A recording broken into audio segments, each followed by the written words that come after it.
What's going on, ladies and gents? Kage's here and welcome back to another video. Today, we're diving into Digimon Beatbreak episode 18 titled The Price of Freedom. Last time, it was the episode where Hotaruko's past came crashing down on us. And today's episode brings us its own kind of pain. And yes, ladies and gentlemen, Haruomi Senna and Kageromon.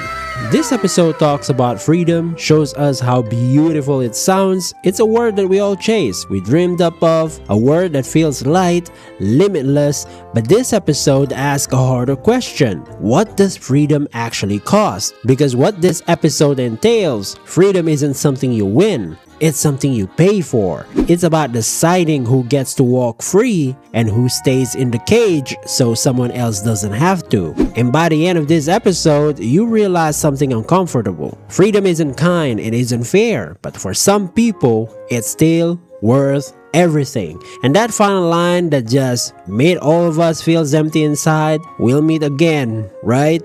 And yeah, without further ado, let's get into the episodes.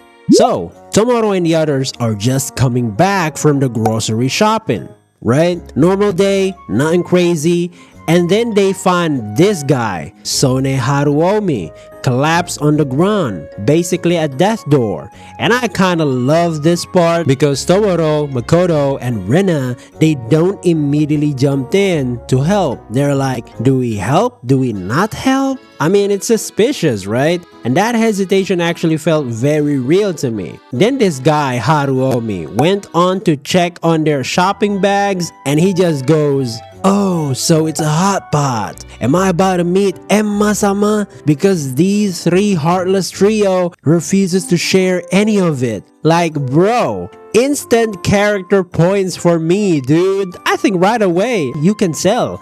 This guy's got personality. The back and forth here was genuinely funny, and it didn't feel forced. And one more thing, here, he refers God as Emma-sama. That could mean many things. Usually, they use the term Kami-sama or Hotoke-sama, based on the religion. Like, thank you, Kami-sama. But for Emma-sama, it's more like the judge, the king of hell, usually told more in children's stories, folklore kind of thing, or as a moral lesson. You know how the moms gonna be telling them kids off like, "Kora, Emma-sama will scold you," type shit. And also, that could be a foreshadowing of Emmamon, the literal king of hell. Like one on Dragon Ball, we also had one, and I think it's a nice touch. Then comes the reveal. Haruomi has a Digimon partner, Kageromon. I like how he says, "Come introduce yourself, Kageromon." Then he appears, like so cool, dude.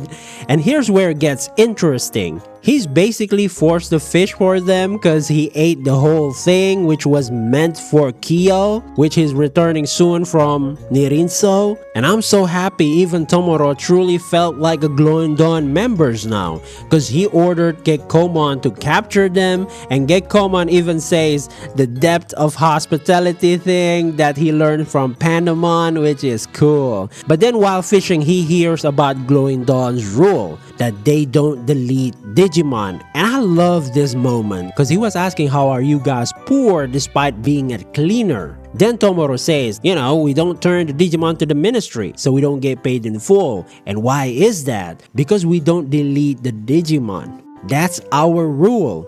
We can totally see that he dig that idea. Then turns to Kageromon and says, "Kageromon, you stay here and live with these guys." That one line already tells you a lot about him. And of course, right on cue, Tactics shows up. And their target this time, Haruomi. And Raido tells Tomoro off about emotional control while being the most emotional person in the room will never not be funny to me. But the best part, Tomoro talks back. "Hey, you still getting orders from that Naito guy?"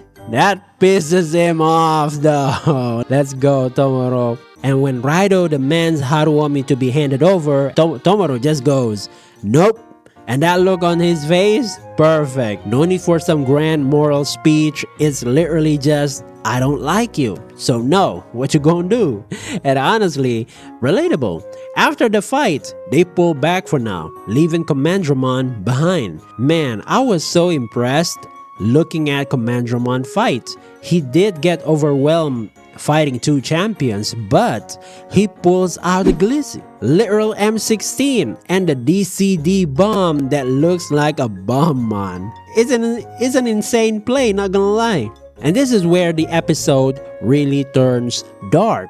We learn that Haruomi used to be part of tactics, and not just any role. Using Commandromon's camouflage ability, he was forced into jobs that involved killing people over and over again all over the world, and eventually he just couldn't take it anymore. To be more accurate, it's his partner, Commandromon. We see how scared Commandromon was at the beginning of the episode. So they try to leave, right?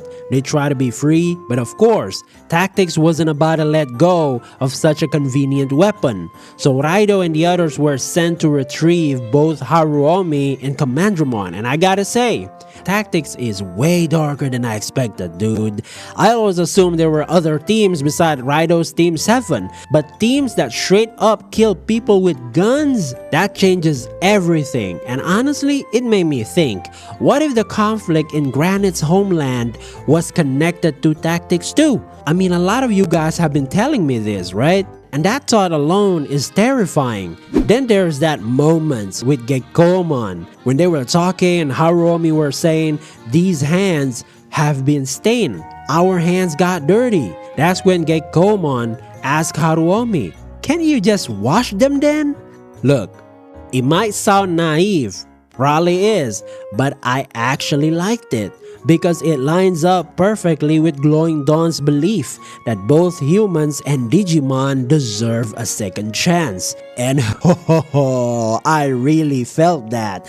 Man, I really love Gekkomon. Then, Glowing Dawn tries to negotiate. Tomoro says it straight, set Haruomi and Commandromon free, and Raido's response, cold, what is freedom? We just follow orders. Being led by emotion is what idiots do, and that's when things explode. What's funny to me, Raido says all this, but he constantly lets his emotions drive him.